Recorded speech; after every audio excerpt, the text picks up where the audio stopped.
about this idea of sales as communication, which it is. When you're dancing, you have your steps, but then you have to, as a dancer, take a step back and say, okay, what is it that I want my audience to see? What is it that I want them to feel? And how do I take this choreography that I've been given and communicate that? So there is this level of beyond just pure execution.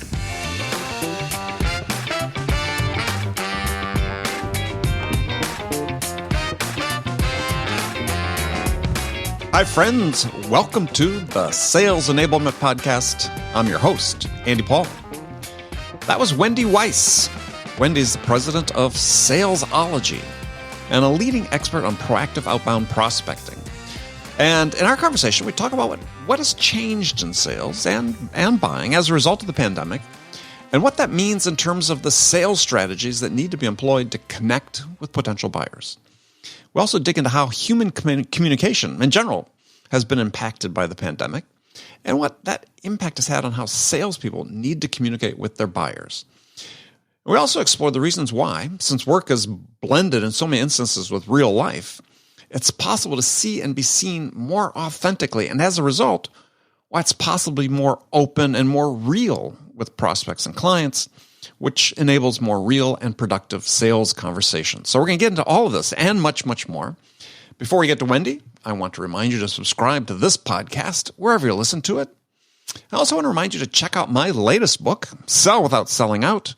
It's a modern human-centric framework for increasing your win rates and shortening decision cycles without using the salesy behaviors that buyers really hate. It's available everywhere you shop for books, online, and in stores. Okay, let's jump into it. Wendy, welcome back to the show. Well, thank you for inviting me back to the show, Andy. Yeah, third time, I believe. Yeah. Well, third time's the charm, we hope, right? Yeah, well, I mean, you actually were among my first 100 episodes, your first appearance, like number 86 or something. So, yeah, way back in the beginning. So, for people maybe who aren't familiar with you, tell us what you do. Okay. Well, I am a sales trainer, sales coach. I am the founder of Salesology, the Salesology prospecting method. Some of you, if you know of me, you may know me as the queen of cold calling. And that's what we've called you in the past. That's what I've been in the past, right? Yes. And we have recently launched a new venture, Salesology, which we'll be talking about today. Yeah, we'll get into that. But you have other more interesting backstories for people in sales, which is you started your professional career as a ballet dancer, right? I did. That was my first career. I danced with Pittsburgh Ballet Theater, and then I danced with the Cincinnati Ballet. And as you may know, ballet is one of the most difficult and exacting art forms. Yeah. Yeah. And when I first met you, I thought, okay, I knew that you had danced before. I was like, okay, you look like you'd been a dancer. And I still dance, by the way. Right. All through COVID, all I had to do was take virtual ballet classes in my apartment, and so gave me time to think too. So how did you sort of get on that path of becoming a ballet dancer? I mean, it's something you obviously started as a child, but I mean, to make that decision, try to do it professionally. I mean, that's first of all, there aren't that many ballet companies these days, right? There are a lot more than there used to be, actually. Oh, okay. Okay. But the story my mother would tell is that when I was a very small child, as soon as I could walk, I would turn on the radio and I would dance. Mm-hmm. But I had no sense of rhythm. And so she enrolled me in ballet class. She did not know what she was getting herself into because I, of course, became completely obsessed. Right. And that's what I did, and throughout grade school, junior high, high school, I moved to New York City, where I still live and work, and I moved here to dance.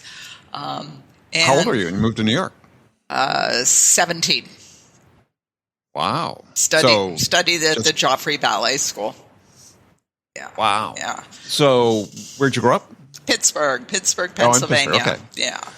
Got And, I got into my current career completely by accident because, like many artists in New York City or throughout the country, I often needed a day job. In between dance jobs, I needed a day job. Right. And I got very tired of waiting on tables. So I got a job. They actually advertised in Backstage, which was the publication we would read for auditions. They advertised in Backstage. It was a telemarketing agency. They would hire actors because actors can read scripts and sound lifelike. And I applied for this job. And I got the job. They taught me this skill set. I was good at it. I thought it was kind of fun. And what were you selling? Well, they were a telemarketing agency, so they had clients, and we would do business development for the clients of the agency. So we were essentially appointment setting. Right. And Well, what type of products? all over the map. Okay. And then I eventually started my own business where I had clients that I'd represent, and I did business development for them. And again, all over the map. I did business development for IT services, insurance, financial, print, graphic design, marketing. I was just all over the place. But I learned this skill set. And then later on, I segued into the business that I have today. We are a sales training and sales coaching consultancy. And we work with businesses that are just sick of the boom and the bust and just like not knowing where's the next client coming from. Right. And we help them build their pipelines faster, more easily, and more profitably. But you're not doing the appointment setting anymore. You're teaching them how to do it. Training. Yeah. We work with the salespeople. Got it. Yeah, I mean, I just love hearing people's backstories because it's such a different route in. But I mean, not too dissimilar from Julie Hansen, if you know Julie, who was an actress in New York and got into sales as a side gig when she was doing that, selling ads for one of the tabloids. So... And I do believe, Andy, that everything I know in life and business I learned in ballet class. Well, give us an example. Because what I learned in ballet class is if you have a performance coming up, you don't just run out on stage and start dancing. You have to warm up. You have to get set up to do the things that you need to do so that you don't have a career-ending injury. Salespeople need to warm up. If you manage salespeople, you need to have things in place for them so that they don't inadvertently hurt you and your bottom line. So a warm-up for a salesperson, you're talking about preparation? Preparation, identifying, understanding the market, understanding the issues, the challenges that those kind of prospects have, having the correct scripting in place, and I know we're gonna talk about that a little bit. But having things in place for salespeople so that they can be successful. Then, if you're a dancer and you have a concert coming up, I mean, you don't just run out on stage and start dancing. You've been rehearsing. You practice.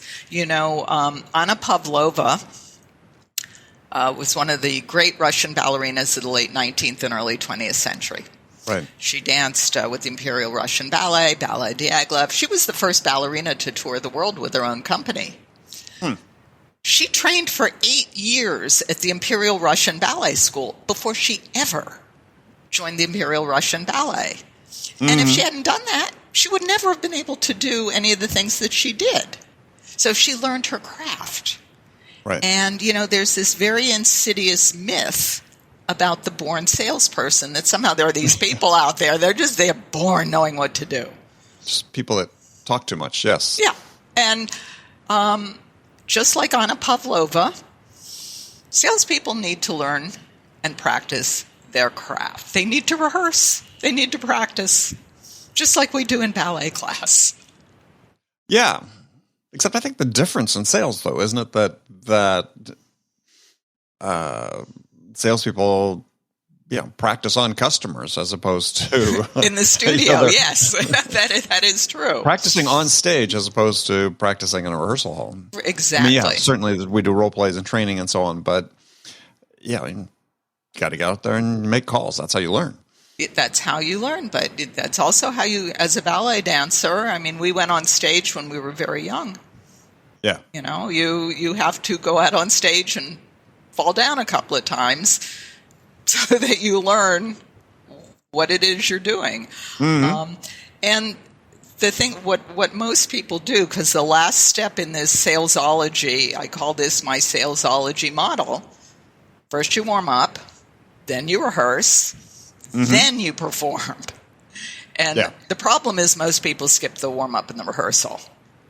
And they just run out on stage and it doesn't work. Yeah, well, I think that speaks to sort of a larger issue, which is that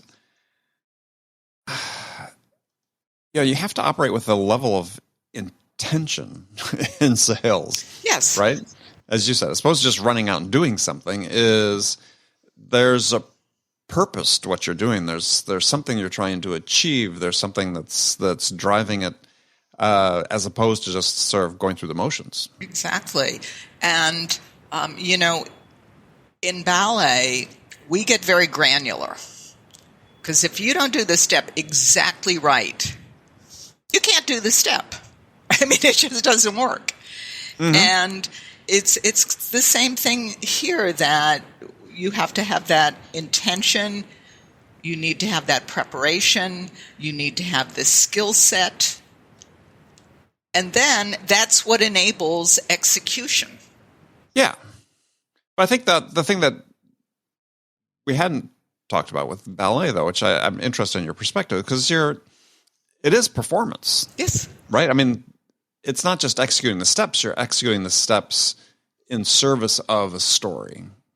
And you have to be able to communicate that, I presume, with your body and your expressions, not just the technical execution. Yes. And what is it that really differentiates the great dancers from the so-so dancers is, yes, we have choreography. There's a series of steps. You need to go out on stage and execute these steps in the order it was given to you to execute. You have to do it with other dancers. But what is it that separates those great performers from the so-so performers is that they bring an extra level to it. And that is true also in sales. One of the things I've been thinking about when we talk about this idea of sales as communication, which it is. When you're dancing, you have your steps, but then you have to, as a dancer, take a step back and say, okay, what is it that I want my audience to see? What is it that I want them to feel? And how do I take this choreography that I've been given and communicate that? So, so there is this level of beyond just pure execution. Yeah, I mean, you can execute well in sales and be cold and never connect with the buyer. And so when you're speaking with that buyer, what is it you want to communicate? What is it you want them to get from this conversation that you're having? What do you want them to understand? And so many salespeople, I mean, a lot of our programs are about business development, new business development. And people just spew out, here's everything we do.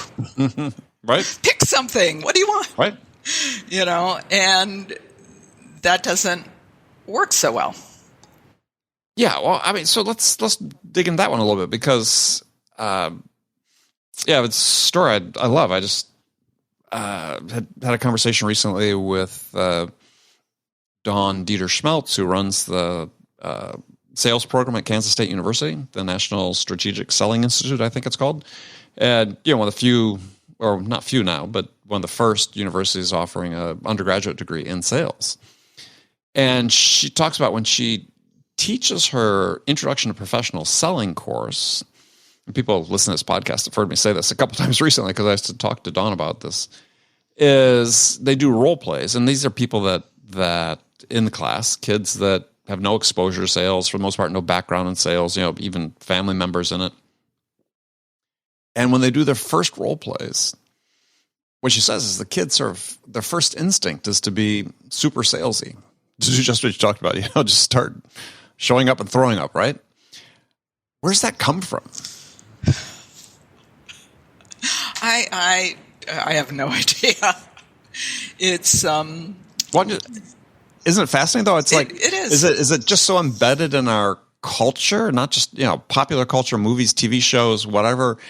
How people form this perception of what salespeople are, that even those who have no background in it default to this way of acting. Well, in your book, which actually I have right here, everyone, if you don't have it, go out and get it. Thank you for the plug. But I've got one too. The first chapter, I believe, was called something like "What Human Being Does This?" Or acts this way. Or acts this way, yes. Yeah. And it really made me laugh because my response to that was like, well, what human being talks this way? Because we get people in our programs and I say, give me your elevator speech. How do you introduce yourself? And they, because of our extensive market knowledge and expertise, we are the world leader in some unintelligible technical term. Right. And I say to them, so if you were talking to your neighbor and they said, what do you do? Is that what you would say? Right. And it's just, it's very, very funny. And one of the things we work on in our programs is how do you succinctly create that value proposition, because you do need to have it. Mm-hmm. But how do you succinctly, in one sentence or two sentences, explain the value that you bring to your market? Mm-hmm. And, what is the problem that you solve? What is the outcome that you achieve for your clients? And it is very difficult to get people to that point of just understanding that they need to talk about those outcomes, not all the things that they do. But to do it in a way, to sort of build on thread you had started, is to do it in a way that's natural. Yes. Right? As you'd explain it to a friend. Yeah. Exactly. And that's such a hard part to get across to people, I think, is this idea there has to be this, performative aspect to selling, which is sort of inescapable sort of at one level. But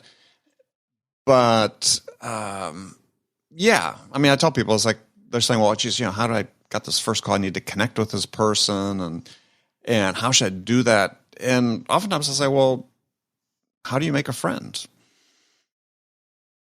Right? I mean, if you meet somebody in a social setting, do you spend, to your point, 30 seconds? You meet somebody at back to school night, and another parent, and you think, oh, that sounds like an interesting person.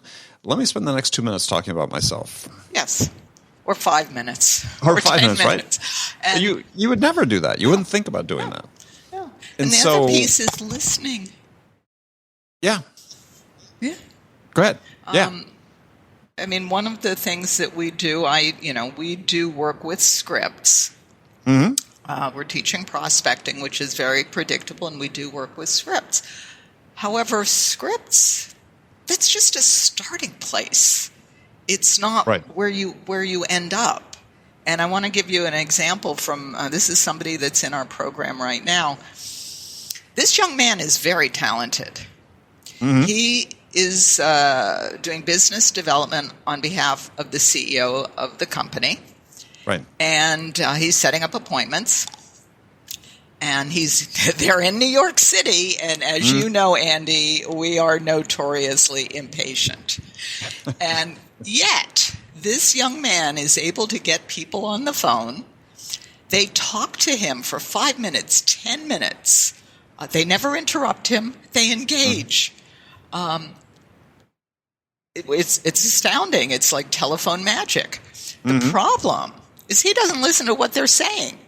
And he has memorized all the scripts. He's a very good student, and he has memorized all the scripts, and he throws out scripts, except he's not responding to what they are saying to him. Right. And it is astounding to me that they engage with him and they go, oh, no, and they start to explain themselves. So he has some real talent there. But what he needs to do is take a deep breath, and this is what I'm working with him on right now. He has to start listening to what they're saying. Well, yeah. I mean, that is the ultimate goal, right? Yeah. Yeah.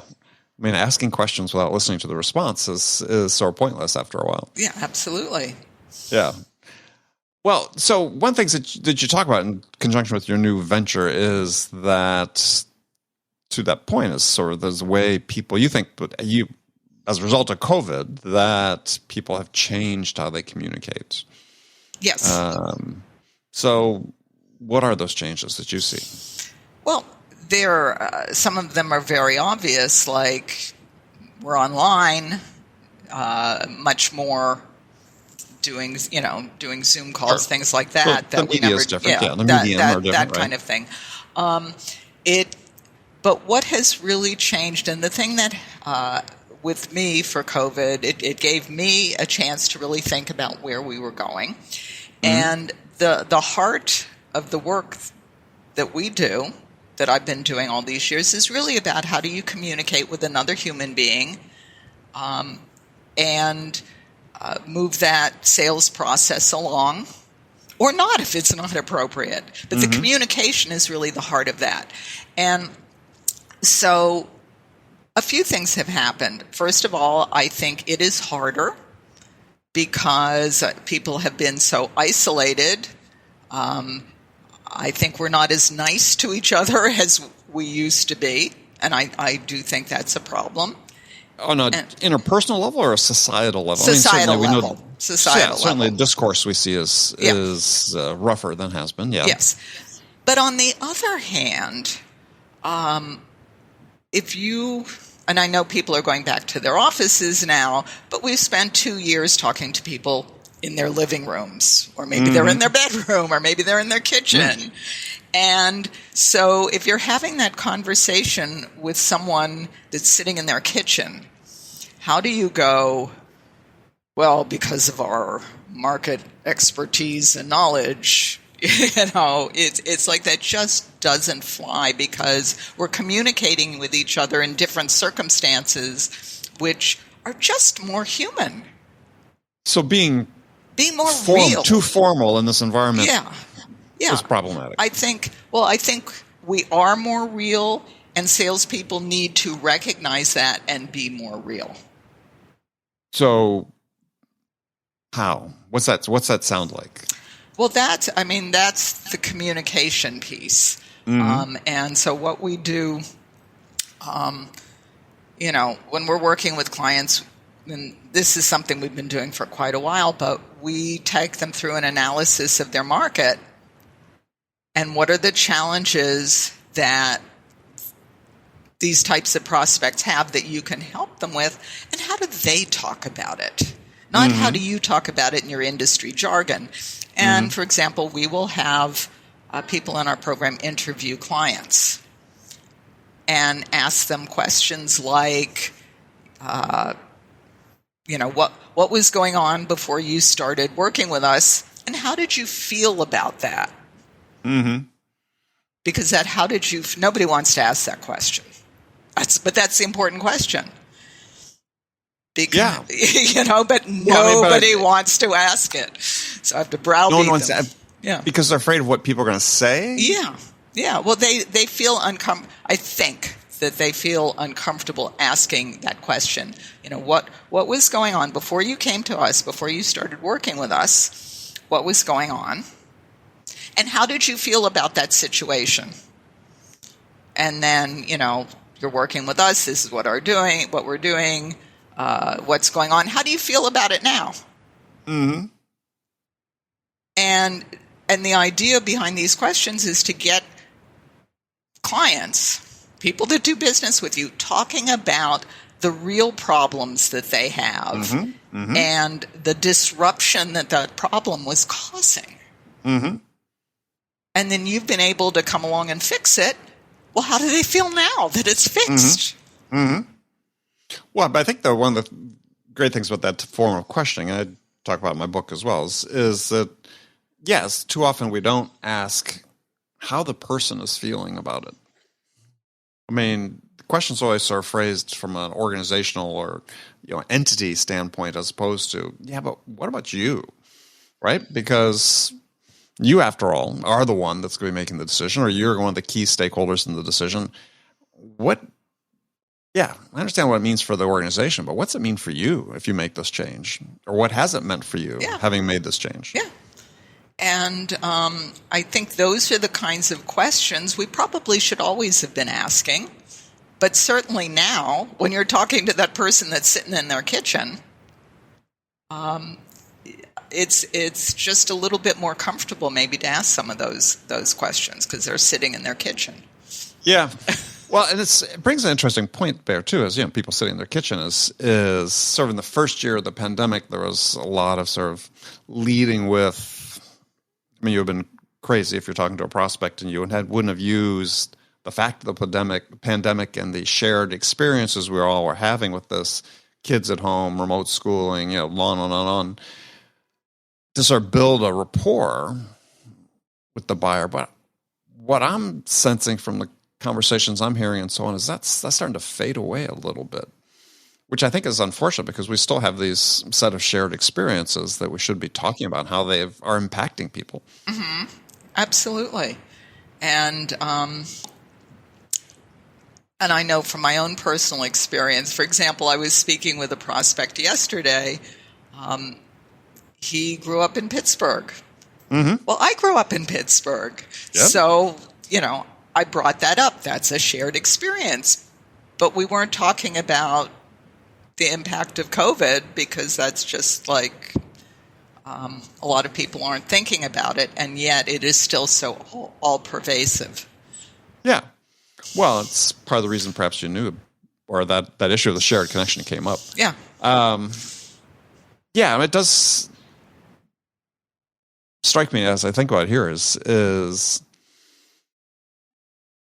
as we start sort of, hopefully, knock on wood, transitioning out of the pandemic into whatever is next. How we deal with that in conversations, or what's next in terms of, okay, if hybrid becomes sort of the standard. I'm just thinking about this as I talk about this. Yeah, how's that affect how we connect and interact with folks? Yeah, and one of the I hesitate to say something good has come out of COVID, but I'm going to say it. It gives us the opportunity to connect more because it's easy. Here's a Zoom link. You click on it, we're talking. Whereas if if you're a salesperson and you have a large territory, well, maybe you don't get to that part of the state except once a quarter. Right. So this enables you to communicate with those prospects much more frequently, build that relationship tighter over time. So that's a good thing. The hybrid thing, some people still do not. I have a lot of clients that want to go back to getting in their car and going to see people. The challenge is, do their prospects want them to do that? Some of them do, some of them still may not. Yeah, I mean, just, again, anecdotally, based on talking to people on this show and other work I do is, it seems like the balance actually, based on people I've been talking to recently, it seems like clients are almost more anxious to have people back than the sellers are ready to go back. Yeah. The very talented young man that I was telling you about earlier, the CEO does not want to go see people. He's setting up Zoom meetings. Yeah, and I think it's going to create this scenario where those who are willing to travel to see the clients, because again, just anecdotally based on conversations I'm having, we're at a point now where clients are more anxious to have people start coming back than perhaps sellers are anxious to go because they've gotten accustomed to not having to do it. Yeah, I think you're going to end up being at a disadvantage if you don't go. Yeah. For sure. Yeah. Right? Just as in the hybrid work arrangement, I think, unfortunately, it's just human nature. I think that those employees who, say, hey, I don't want to come back to the office full time, are going to be at a disadvantage to those that do go back full time. Yeah. And then there's the whole, do I wear a mask? Do I don't wear a mask? Vaccinated, not vaccinated. There's so much stuff. There's so much stuff. Yeah. At that point, you just have to go with the rules of the game with the people where you're going. That you're going to, yes. Yeah. So those are questions you need to ask as well. But I do think, and as you talk about in your book, the way we communicate is different, and I think it just gives us an opportunity to communicate on a more human level than the pitchy, salesy thing that a lot of people were doing before. Yeah, I wish I could say that it's decreased as a result of that. I'm not sure it has, but you would hope it have, right? Because we are, to some degree, is talking to people on a much more personal level more frequently, I think, given the medium of virtual, like Zoom or whatever. You would think that would mitigate some of it, but it doesn't appear to have yet. I think the curve is slow. I do not think that pitchy, salesy thing ever worked in prospecting. No. But people today are even, as said before, a societal thing. We're not as pleasant to each other as maybe we were a number of years ago. And so when you're prospecting and you're doing that pitchy salesy thing, it is so easy for people to go click. Yeah, that's interesting to connect it to. Yeah. Well, again, it's sort of interesting to see what's sort of happening just societally because I don't know about you, but I receive significantly fewer telemarketing calls than I did in the past because I haven't blocked or it's not like we were growing up and sitting around the family dinner table and the phone would ring off the hook. I was wondering maybe if people are now, because there's maybe less of that, people are increasingly on a business level more sensitive when they do encounter the real salesy, pitchy behaviors. That could very well be our market. I'm assuming you're because you said sitting around the dinner table. Our market, we work with people that are B2B primarily. So you're always about, since we're getting less of that on sort of a B2C level at home, right? That now when you see it and encounter it in a B2B level, it becomes more jarring, perhaps to some degree. Yeah, and you need. I've always believed that if everybody that you talk to says, I'm not interested and hangs up on you, that means you're not saying anything interesting. Mm-hmm. And so, again, going back to how do you introduce yourself? How do you quickly make that human being to human being connection? Right. And that's a skill. That's a skill set. It's not intuitive. Yeah, you get through practice, right? Yeah. For sure. I think of myself, slightly reserved, a little introverted. Yeah, when I was stage of my career, I was making a ton of cold calls. Yeah, you find your own way. To do that. Yeah, and I am also an introvert. I am very shy, and ballet dancers, we don't talk. We dance, but we don't talk. Oh. So but the part of the magic of sales for me is making that connection. It is a skill set, so you can learn it. Mm-hmm. Sure. And once you learn your craft and you practice your craft, it gets easier and easier, and you start having more and more success. Right. Well, and so that brings up a question: is you've undoubtedly read all the data about such a declining percentage of sellers achieving their quota, especially true in from a report from Bravado recently at the beginning of the year about small percentage of SDR teams that are hitting their numbers, which are doing the proactive outbound. To your point, I wonder whether we set people up for failure in those environments, and what, in your mind, we could change to help people be more comfortable learning their craft and achieving more consistent success.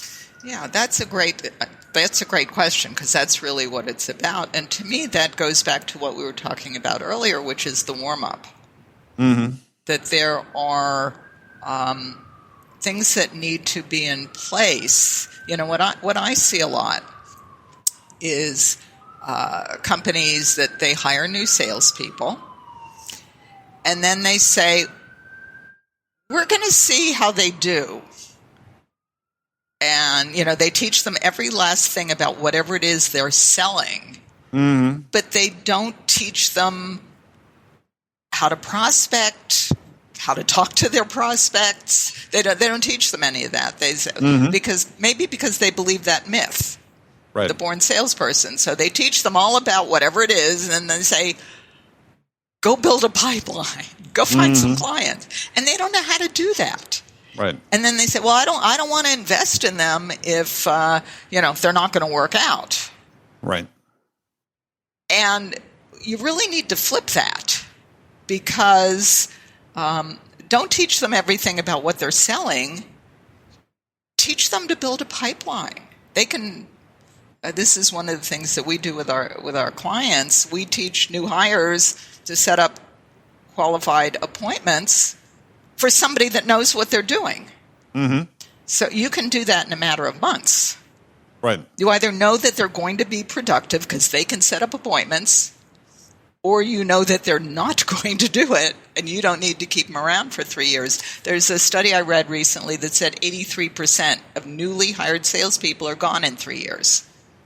They either quit or you've had to let them go because they're not producing. That is expensive. Yeah, very. But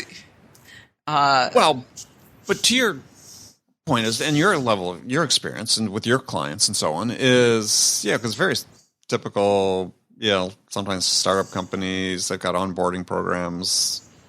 Maybe they go 6 weeks, sort of seems to be sort of standard for a lot of them. Is that really enough time? 6 to 12 weeks to teach somebody that knows nothing about appointment setting, how to set an appointment, is more than enough time. Okay. If there is a system in place. Sure. But most of the companies don't have a system in place. They say, go prospect. Yeah. But if you have a system and you know what the target is, so you can very clearly tell that brand new salesperson, this is the target. This is the process that you follow. If A happens, then you do B. If C happens, you do D. And then you have some basic scripting in place so they know how to introduce themselves. Right. So they know what to say when the prospect says we're working with someone, because all prospects say we're working with someone. But the way you talk about scripting, it's really, and I agree. To me, it's once you've had any sort of number of repetitions on that, you're going to be tailoring it to what you do and what you see and the success you've had, and it'll become less rote and more personal, hopefully. Yeah. Well, you having someone that is brand new is very different than someone that's experienced. Sure. So somebody that's brand new you can teach them to read a script and sound very lifelike and conversational. It is entirely possible. And that's all they have to do initially.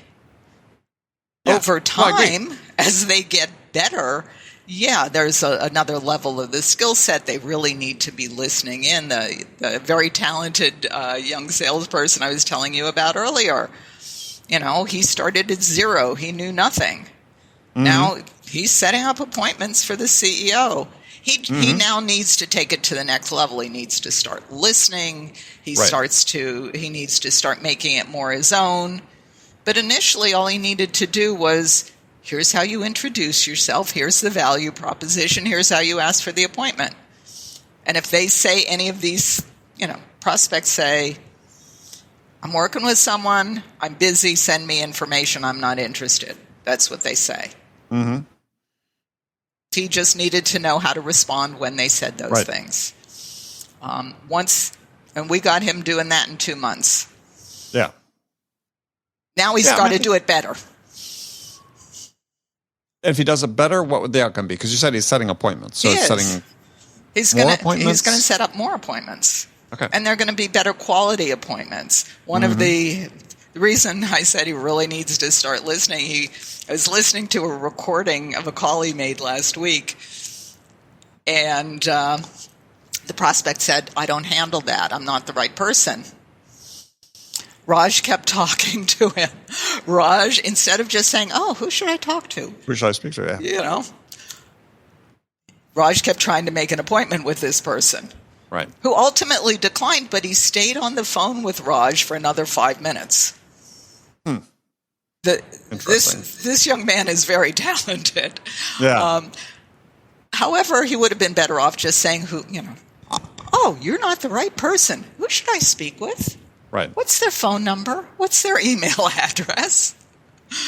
So he's the next level for him, because if he had made that appointment, it would not have been appropriate. So let me ask, so you're coaching this young man. Mm-hmm. So, and he's working directly for the CEO, or does he work for a sales manager?